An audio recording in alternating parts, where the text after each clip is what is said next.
Advanced Delved Dice Game. Yep, this is it. This is all that there is. Well, the dice are not in the baggie, but everything else is. This is a game that I found on a list on Board Game Geek for games that are free to print and play, for solitaire games. And like all games that they print and play, this is pretty light to assemble, pretty easy, just because they do not have great manual skills, and I get bored when I have too many things that I have to assemble and build. But at the same time, I love the print and play idea. I love the fact of having a game that comes out of my printer. To me, it's like Aladdin's lamp.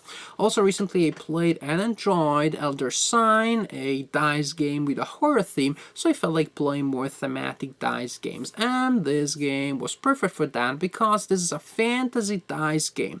In this game, the player will lead a party of 4 heroes down a dungeon, trying to do all the things that usually you do in dungeons. Kill the monsters, steal their treasures, and try to survive the process. So nothing new there, but let's see how a dice game handles the idea.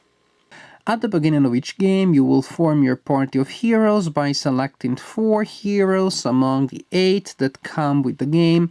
You will have to select a hero with 1 point of health, a hero with 3, a hero with 4, and a hero with 6. That means that in each game you will have a warrior type of character, the fighter or the paladin, an agile character, the rogue or the ranger, a healer, the druid or the cleric, and a character with aggressive magic, the sorcerer or the wizard.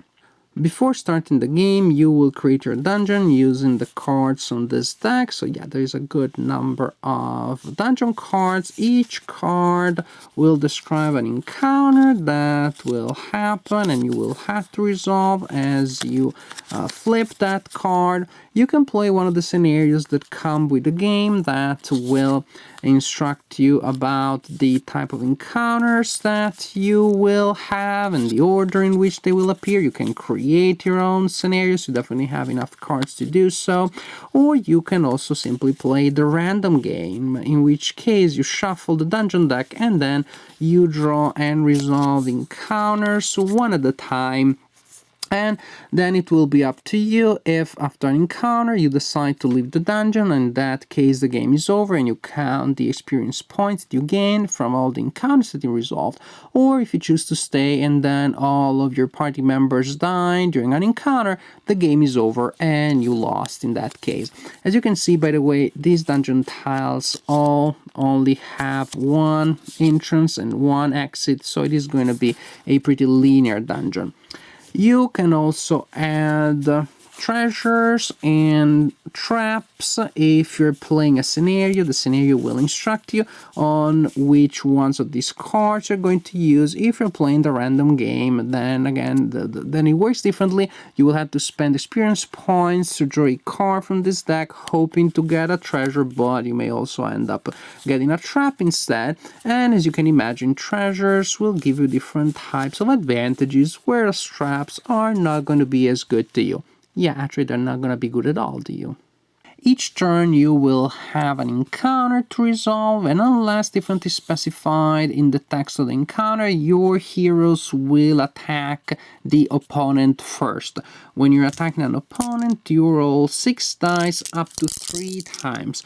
And after you roll, you can select as many dice as you want, and then you can re-roll all the remaining ones. From one roll to another, you can even change your mind and then re-roll some dice that you had saved earlier, as long as you don't roll dice more than 3 times total. Once you have your final roll, you will distribute your dice among your heroes to activate the abilities printed on the hero cards. Suppose, for example, that these are the numbers that you rolled. Then you could give these 3 dice to the rogue, because for each one that is rolled, the rogue can inflict 1 point of damage on the opponent, and you would cross 3 spaces here on the card of the opponent, or you would use a die to indicate the damage that you just inflicted on the opponent. Then I have these 3 dice that I could assign to the cleric, because with a straight of 3, the cleric can inflict 2 damages on the opponent. But I could also distribute my dice differently. For example, I could give these 2 dice to the paladin, because for each pair of 1s, 2s, and 3s, the paladin can heal a point of damage. So I would still be doing some damage against the opponent and also healing a little bit in case my heroes lost some health in previous combats. And if I really need to heal, then I give this die to the cleric too, because with a straight of 4, the cleric actually heals 2 points of damage. In this case, I would not inflict any damage on the opponent, but I would heal 3 points of damage to my heroes. After the player applies the effects from the hero's abilities, it is time for the opponent to counterattack the heroes. The opponent or opponents counterattack by rolling a number of dice equal to the number of health points they still have available. In this case, for example, the dragon took 4 points of damage already, but still has 12 health points, and that means that the dragon will roll 12 dice against the heroes. The card will also indicate the numbers that are needed to hit. The white dragon hits with a 5 or 6. I can then apply the damage to my heroes in any way I want.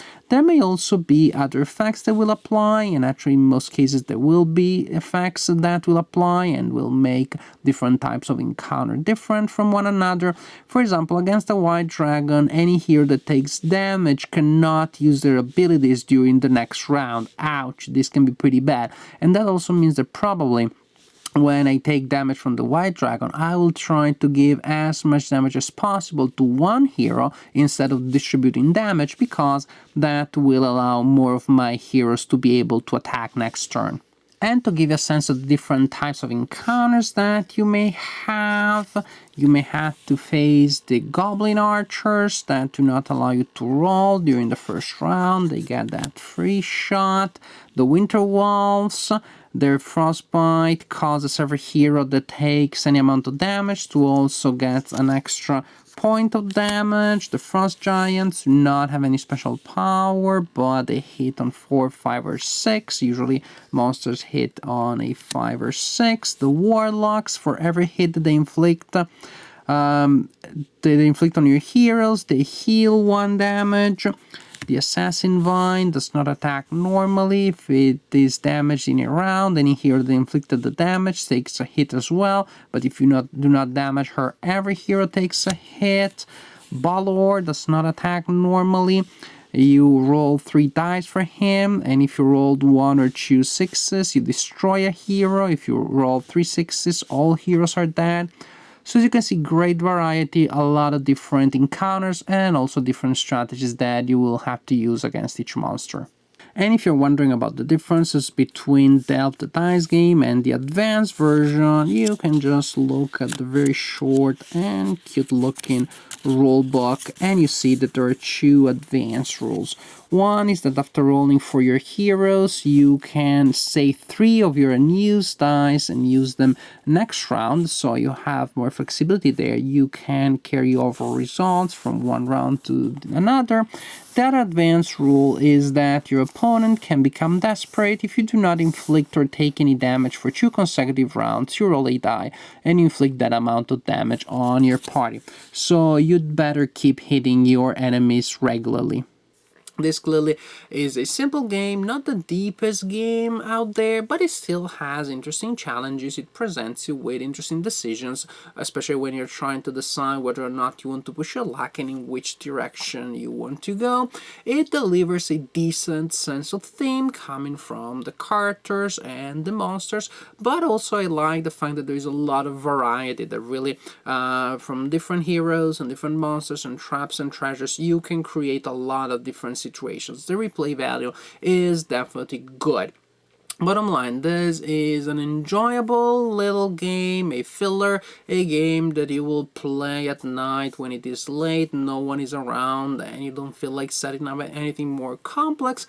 Fast to play. Again, you can adjust the length any way you want. You can just play 2 encounters if you only have 5 minutes to play. So this is a game with a lot of virtues, and definitely it is worth the time and money to print it, learn it, and play it.